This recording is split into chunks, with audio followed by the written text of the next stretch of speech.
पश्चिम सिंहभूम जिले में बढ़ते सड़क हादसे एक आम इंसान के भरे पूरे परिवार की जिंदगी को तबाह और बर्बाद कर रहे हैं। पल भर में एक हंसता खेलता परिवार भारी मुसीबत और दुखों के पहाड़ तले दबता जा रहा है। चक्रधरपुर पंप रोड के लाह कोठी में रहने वाले बबलू सिंह की भी कहानी कुछ ऐसी ही है।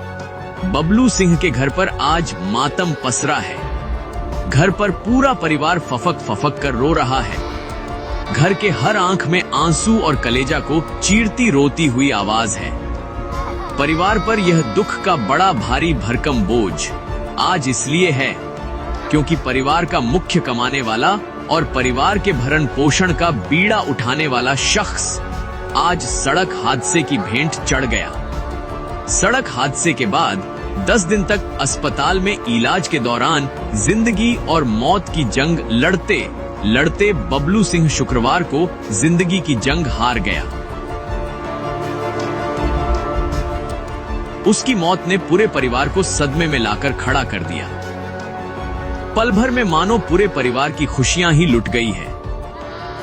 बता दें कि बबलू सिंह बीते 12 नवंबर को चक्रधरपुर के आरईओ कार्यालय के पास एक सड़क हादसे का शिकार हो गए थे।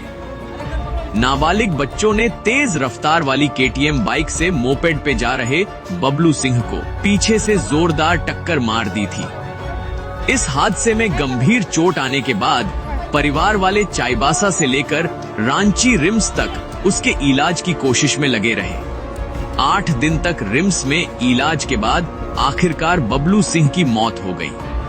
सिर के पिछले हिस्से में गंभीर चोट आने की वजह से बबलू सिंह की हालत नाजुक बनी हुई थी। बबलू सिंह चक्रधरपुर में पानी सप्लाई का काम कर परिवार का भरण पोषण करता था। अब उसकी मौत से परिवार के भरण पोषण पर संकट खड़ा हो गया है। परिवार में 3 बहन हैं और 2 भाई हैं।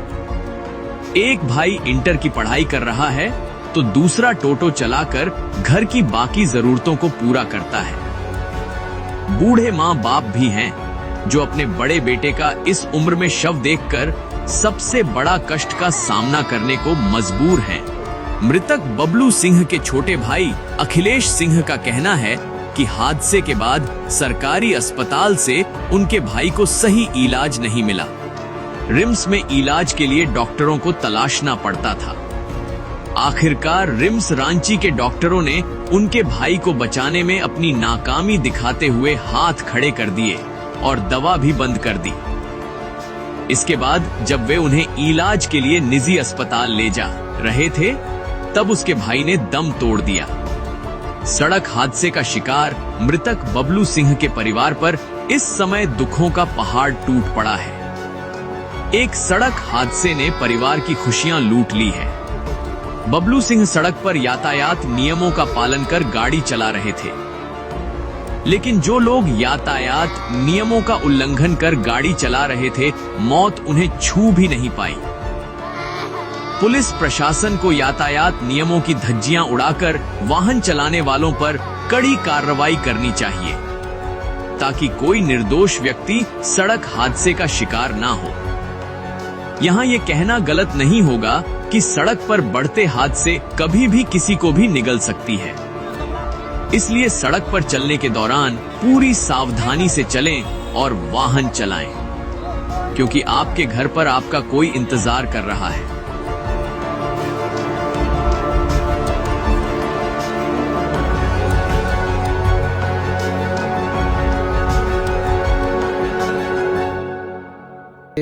पुराना बस्ती में मतलब कि मालिक का नाम है शंकर बोल करके वहीं पे मतलब कि काम करते थे पानी वाला सप्लाई में। और रोज की तरह खाना खाने के लिए मतलब कि खाना खा करके खाने के लिए आए थे घर, लेकिन वो आ नहीं पाए और रास्ता में उनका एक्सीडेंट हो गया। और पीछे से जो केटीएम वाला था, पीछे से केटीएम वाला मारा, आगे से नहीं पीछे से मारा। वहाँ और आदमी सब भी था, पीछे से मारा और दूसरा गाड़ी उसको ऊपर फिर चढ़ा के चला गया। तो उस तरीका से फिर मुंद्रा लेकर के गए थे तो वो बोला कि नहीं होगा। फिर रिम्स लेकर के गए तो वहाँ पे 8 दिन तक रखे थे। उसके बाद 8 दिन के बाद डॉक्टर पूरा बोला कि हम बचाने के लिए नहीं सकेंगे। तो फिर दूसरा हॉस्पिटल लेकर के जा रहे थे, ऑक्सीजन वगैरह सब लगा करके, और दूसरा हॉस्पिटल पहुंचने से पहले ही भैया नहीं रहे, एक्सपायर हो गए। दूसरा हॉस्पिटल कहाँ, रिम्स ले गए थे? जी रिम्स में ही थे 8 दिन से। तो बगल में और एक था प्राइवेट हॉस्पिटल, डॉक्टर मना कर दिए थे कि नहीं बचेंगे बोल के। अच्छा, रिम्स में? हाँ, रिम्स में बोले नहीं बचेंगे। 2 दिन से दवाई भी बंद था, और वहाँ दवाई भी बंद था। और रिम्स में क्यों दवाई बंद था? मतलब कि नहीं बचेगा बोला ना, तो जो सरकारी दवाई है तो उसी से ही बोला था कि मतलब कि वही रख देते रहो, क्योंकि अब बचेगा नहीं, बाहर से दवाई मत लेकर के आओ। अच्छा जी उसके बाद फिर आपने कहा कि प्राइवेट हॉस्पिटल? जी, तो लास्ट में जब नहीं रहा गया तो फिर हम लोग बोले कि और एक बार कम से कम चल के देख लेते हैं, लास्ट वाला आस उम्मीद नहीं छोड़े थे। तो लेकर के जा रहे थे, एम्बुलेंस से लेकर के भी गए दूसरा हॉस्पिटल। तो पहुंचने से पहले ही बगल में ही था हॉस्पिटल, तो ले जाते उतारते उतारते तो एक्सपायर हो गए, नहीं रहे। अच्छा, क्या हुआ था? मतलब कि कहाँ चोट लगा था? चोट क्या? लगा था, मुंडी में लगा था। अच्छा, मुंडी में, सिर्फ कहीं नहीं, सिर्फ मुंडी में लगा था, पीछे साइड में। खून निकला था कान से? जी क्या? जी, कान से, मुंह से, और कान, मुंह और नाक से निकला था खून, और पीछे साइड में पूरा ब्लड जम गया था। तो ब्लड चढ़ाए थे एक्सीडेंट होने के बाद? जी, बोले कि होश में आएंगे तो ब्लड चढ़ाएंगे, और वहाँ का रिम्स का है तो वहाँ का सरकारी है, तो सरकारी जैसे ही काम होगा, कोई भी वैल्यू नहीं। बात सारा चीज का वैसे ही है, सिस्टम बहुत खराब है सरकारी हॉस्पिटल का, ये हर जगह का वैसा है, सभी जगह का वैसा है। तो वहाँ से भी कुछ मदद नहीं मिला। कुछ हो जा रहा था तो डॉक्टर को खोजने जाते, तो डॉक्टर वो रूम, ये रूम, वही डॉक्टर आता था, बोलता था वो वाला रूम है, वो वाला रूम है। खोजते खोजते खोजते खोजते वो तो उसी दिन नहीं रहता, लेकिन उसका बावजूद भी किसी तरह से बचाए। जितना दिन बचने का था भैया को, उतना दिन बचे। कब हुआ था ये घटना? आपका 12 तारीख को 3:30 बजे निम्डी के पास में हुआ था, आरिफो ऑफिस के पास में हुआ था। डेथ कब किया आपका भाई? डेथ आपका कल दोपहर 2-2:30 बजे के आसपास हो नहीं रहे, 2-2:30 बजे।